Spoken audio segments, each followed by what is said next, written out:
कल्पना कीजिए कि आप अपने लव्ड वंस के साथ सालों से सेपरेटेड हैं। हर दिन, हर रात सिर्फ ये सोचते हुए गुजरता है कि कब आप फिर से मिलेंगे। आपके लिए ये सिर्फ एक सपना नहीं, बल्कि एक अधूरी कहानी है। क्या आपके स्पाउस, पेरेंट्स या बच्चे अमेरिका में आपके पास आएंगे? और अगर यह प्रोसेस इतनी लंबी और जटिल है, तो क्या कभी यह वेट खत्म होगी? आज हम लेकर आए हैं वेरीफाइड अपडेट्स सीधे यूएससीआईएस और डिपार्टमेंट ऑफ स्टेट से, जो फैमिली बेस्ड इमिग्रेशन प्रोसेस को बदलने वाले हैं।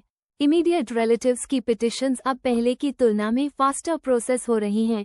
रिसीट नोटिसेस और केस स्टेटस अपडेट्स अब 2 हफ्तों में मिल सकते हैं, जो सालों से वेट कर रहे एप्लीकेंट्स के लिए एक बड़ी राहत है। लेकिन क्या सिर्फ यही बदलाव हैं? एक्सटेंडेड फैमिली कैटेगरीज में अभी भी डिलेज हैं, और वीजा बुलेटिन में सटल बट इम्पोर्टेंट शिफ्ट्स हो रहे हैं।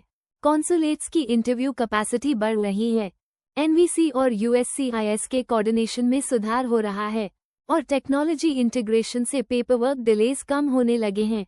हर अपडेट सिर्फ नंबर्स और फॉर्म्स नहीं है, बल्कि थाउजेंड्स ऑफ फैमिलीज की जिंदगी बदलने वाले स्मॉल स्टेप्स हैं। पेरेंट्स अपने बच्चों से मिल रहे हैं, स्पाउसेस अपनी लॉन्ग अवेटेड रियूनियंस में शामिल हो रहे हैं। अगर आप जानना चाहते हैं कि कैसे ये स्लो बट स्टेडी इम्प्रूवमेंट्स आपकी फैमिली को आपके पास ला सकती हैं, तो ये रिपोर्ट आपके लिए है। यहाँ हम बताएंगे कौन से पिटिशन सबसे ज्यादा बेनिफिट कर रहे हैं, कौन सी कैटेगरीज अभी भी वेट कर रही हैं, और किस तरह से आप अपने एप्लीकेशन को प्रोएक्टिव तरीके से मैनेज कर सकते हैं। ये सिर्फ अपडेट्स नहीं, ये होप की कहानी है। क्या आप तैयार हैं जानने के लिए कि आपका लॉन्ग अवेटेड रियूनियन आखिरकार कब संभव हो सकता है? अक्रॉस द यूनाइटेड स्टेट्स, हजारों फैमिलीज सालों से अपने लव्ड वंस के साथ रियूनाइट होने का इंतजार कर रही हैं। कुछ के लिए ये वेट कुछ महीनों का रहा है, लेकिन बहुतों के लिए ये जर्नी सालों से चल रही है। फैमिली बेस्ड इमिग्रेशन हमेशा से यूएस इमिग्रेशन सिस्टम का सबसे इमोशनल हिस्सा रहा है, क्योंकि यहाँ बात सिर्फ पेपरवर्क या डॉक्यूमेंट्स की नहीं होती। यहाँ बात होती है रिलेशनशिप्स, मेमोरीज और रियूनियंस की। जब कोई यूएस सिटीजन या ग्रीन कार्ड होल्डर अपने स्पाउस, पेरेंट्स या चिल्ड्रन के लिए I-130 पिटिशन फाइल करता है, तो वह सिर्फ एक फॉर्म नहीं भर रहा होता, बल्कि वो अपने फैमिली को एकजुट करने की कोशिश कर रहा होता है। लेकिन पिछले कई सालों से डिलेज, बैकलॉग्स और अनप्रेडिक्टेबल प्रोसेसिंग टाइम्स ने इस प्रोसेस को काफी चैलेंजिंग बना दिया था। एप्लीकेंट्स महीनों तक ऑनलाइन केस ट्रैकर पर स्टेटस देखते रहते थे, लेकिन कोई अपडेट नहीं आता था। अब धीरे धीरे एक पॉजिटिव चेंज देखा जा रहा है। यूएससीआईएस यानी United states citizenship and immigration services ने प्रोसेसिंग सिस्टम को बेहतर बनाने के लिए कई इंटरनल स्टेप्स उठाए हैं। हाल ही के ऑफिशियल डेटा के अनुसार, इमीडिएट रिलेटिव्स जैसे स्पाउसेस, पेरेंट्स और अनमैरिड चिल्ड्रन अंडर 21 के पिटिशंस अब पहले की तुलना में जल्दी प्रोसेस हो रहे हैं। एवरेज प्रोसेसिंग टाइम्स में नोटिसेबल डिक्रीज हुआ है। यह इम्प्रूवमेंट छोटा जरूर है, लेकिन उन फैमिलीज के लिए बहुत मीनिंगफुल है जो सालों से वेट कर रही हैं। एक्सपर्ट्स का कहना है कि यूएससीआईएस ने अपनी इंटरनल स्ट्रैटेजी में मेजर रीडिस्ट्रीब्यूशन किया है। वर्कलोड्स अब अलग अलग सर्विस सेंटर्स में बांटे जा रहे हैं, ताकि कम बर्डन वाले सेंटर्स एक्स्ट्रा लोड संभाल सकें। पहले कुछ सर्विस सेंटर्स में हजारों पेंडिंग पिटिशंस थे, जबकि कुछ कंपैरेटिवली फ्री थे। अब ऑफिसर्स को फ्लेक्सिबिलिटी दी गई है कि वो दूसरे सेंटर्स की फाइल्स भी प्रोसेस कर सकें। इस बदलाव का असर अब साफ दिखने लगा है। एप्लीकेंट्स को पहले जहां रिसीट नोटिस आने में 1 महीना लगता था, अब 2 हफ्तों में ही कंफर्मेशन मिल रही है। इससे फैमिलीज को ये पता चल रहा है कि उनका केस एक्टिवली प्रोग्रेस कर रहा है। जब कोई पेरेंट या स्पाउस मंथ्स बाद अपने ऑनलाइन अकाउंट में केस एक्टिवली बीइंग रिव्यूड देखता है, तो वो स्मॉल अपडेट उनके लिए एक बड़ी राहत बन जाती है। यूएससीआईएस अप्रूवल के बाद केस नेशनल वीजा सेंटर यानी एनवीसी के पास जाता है, जो ओवरसीज रिलेटिव्स के लिए डॉक्यूमेंट्स कलेक्ट करता है, एप्लीकेशंस प्री प्रोसेस करता है और यूएस कॉन्सुलेट्स में इंटरव्यू शेड्यूल करता है। यहाँ भी पहले बहुत बैकलॉग था, लेकिन अब कई कॉन्सुलेट्स ने इंटरव्यू कैपेसिटी बढ़ाई है।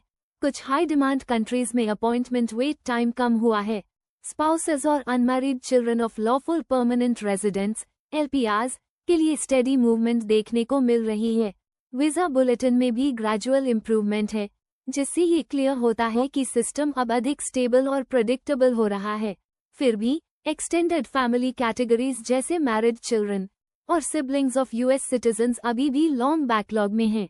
इन कैटेगरीज में वेटिंग टाइम अभी भी कई सालों का है। लेजिस्लेटिव रिफॉर्म्स की एब्सेंस में इस वेट को ड्रास्टिकली कम करना संभव नहीं है। हालांकि पॉलिसी लेवल डिस्कशंस कांग्रेस में जारी हैं। USCIS ने एम्फसाइज किया है कि एक्यूरेसी बहुत जरूरी है। छोटी डॉक्यूमेंटेशन मिस्टेक्स भी मंथ्स का डिले कर सकती हैं। इसलिए एप्लीकेंट्स को अपने फॉर्म्स और सपोर्टिंग डॉक्यूमेंट्स जैसे birth certificates, marriage proofs, financial affidavits और रिलेशनशिप एविडेंस को ध्यान से चेक करना चाहिए। USCIS और डिपार्टमेंट ऑफ स्टेट अब एक साथ मिलकर वीजा बुलेटिन को स्टेबलाइज करने की कोशिश कर रहे हैं ताकि सडन स्लोडाउन से बचा जा सके।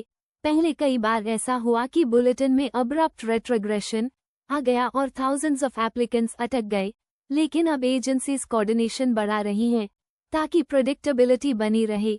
इमीडिएट रिलेटिव्स कैटेगरीज में ऑलरेडी पॉजिटिव रिजल्ट्स दिख रहे हैं, रिसीट्स जल्दी आ रहे हैं, कम्युनिकेशन बेहतर हुआ है और प्रोसेसिंग पेस तेज लग रही है। 2025 के लिए USCIS का focus digital transformation, workload balancing और बैकलॉग रिडक्शन पर है। एजेंसीज ने इलेक्ट्रॉनिक फाइलिंग और डॉक्यूमेंट वेरिफिकेशन को सिंप्लीफाई करने की दिशा में काम शुरू किया है। फ्यूचर में एप्लीकेंट्स अपने पिटिशंस को ऑनलाइन फाइल कर सकेंगे, डिजिटल सिग्नेचर्स दे सकेंगे और NVC के साथ डायरेक्टली डॉक्यूमेंट वेरिफिकेशन कर पाएंगे। इससे पेपरवर्क डिलेज कम होंगे और ट्रांसपेरेंसी बढ़ेगी। इंटरनल रिपोर्ट्स दिखाते हैं कि कुछ सर्विस सेंटर्स ने पिछले साल की तुलना में प्रोसेसिंग एफिशिएंसी 15 to 20% तक इम्प्रूव की है। फैमिली इमिग्रेशन सिर्फ एक ब्यूरोक्रेटिक प्रोसेस नहीं, बल्कि इमोशनल जर्नी है। हर अप्रूवल एक कहानी होती है, किसी स्पाउस के टीयर्स ऑफ जॉय, किसी पेरेंट का रियूनियन मोमेंट, किसी चाइल्ड की पहली फ्लाइट टू US। ये प्रोसेस उन काउंटलेस इमोशंस का प्रतीक है जो बॉर्डर के दोनों तरफ हर दिन महसूस किए जाते हैं। पॉलिसी डिबेट्स, वीजा कैप्स और पॉलिटिकल डिस्कशंस चलती रहेंगी, लेकिन ग्राउंड लेवल पर हर अप्रूवल किसी की जिंदगी बदल देता है। यही रीजन है कि USCIS के ये छोटे छोटे इम्प्रूवमेंट्स फैमिलीज के लिए उम्मीद की किरण है। जो फैमिलीज अभी प्रोसेस में हैं, उनके लिए अवेयरनेस और प्रिपेयर्डनेस बहुत जरूरी है। USCIS अकाउंट और NVC पोर्टल को रेगुलरली चेक करना चाहिए। ईमेल एड्रेस और कॉन्टैक्ट नंबर अपडेटेड रखना चाहिए और अगर कोई RFE रिक्वेस्ट फॉर एविडेंस आता है तो तुरंत रिस्पॉन्ड करना चाहिए।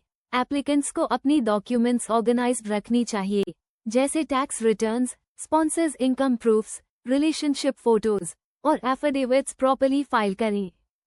वीजा बुलेटिन के मंथली अपडेट्स को ध्यान से फॉलो करें क्योंकि वहीं से पता चलता है कि कौन सी कैटेगरी करंट है और किसमें मूवमेंट हो रही है। डिपार्टमेंट ऑफ स्टेट और USCIS अब दोनों एजेंसीज वीजा नंबर यूटिलाइजेशन को बेहतर करने की कोशिश में हैं ताकि कोई वीजा अनयूज्ड न जाए। पैंडेमिक के बाद कॉन्सुलेट्स ने धीरे धीरे इंटरव्यू कैपेसिटी बढ़ाई है और बैकलॉग कम करने पर फोकस किया है। हालांकि कुछ कंट्रीज में अभी भी अपॉइंटमेंट डिलेज हैं, लेकिन ट्रेंड धीरे धीरे पॉजिटिव दिशा में बढ़ रहा है। फैमिली इमिग्रेशन प्रोसेस में पेशेंस सबसे बड़ी ताकत है। ये जर्नी लंबी जरूर होती है, लेकिन जब डायरेक्शन सही हो तो हर स्मॉल प्रोग्रेस मीनिंगफुल लगती है। USCIS और स्टेट डिपार्टमेंट दोनों का लक्ष्य अब एक ट्रांसपेरेंट, एफिशिएंट और फेयर सिस्टम बनाना है। आने वाले महीनों में अगर यही पेस बनी रही तो हजारों फैमिलीज को अपने रियूनियन की खुशखबरी मिल सकती है। एप्लीकेंट्स के लिए सबसे जरूरी है कि वो ऑफिशियल इन्फॉर्मेशन सोर्सेज पर भरोसा करें।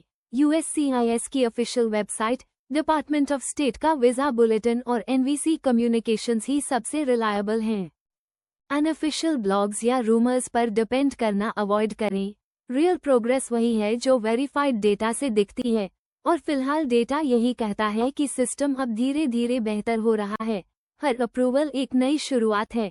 कोई मदर अपने बच्चे से मिलती है, कोई हस्बैंड अपनी वाइफ के साथ नई जिंदगी शुरू करता है, कोई पेरेंट फाइनली US लैंड पर स्टेप रखता है। ये सिर्फ इमिग्रेशन पेपर्स नहीं, ये ड्रीम्स, होप्स और सैक्रिफाइसेस की कहानी है।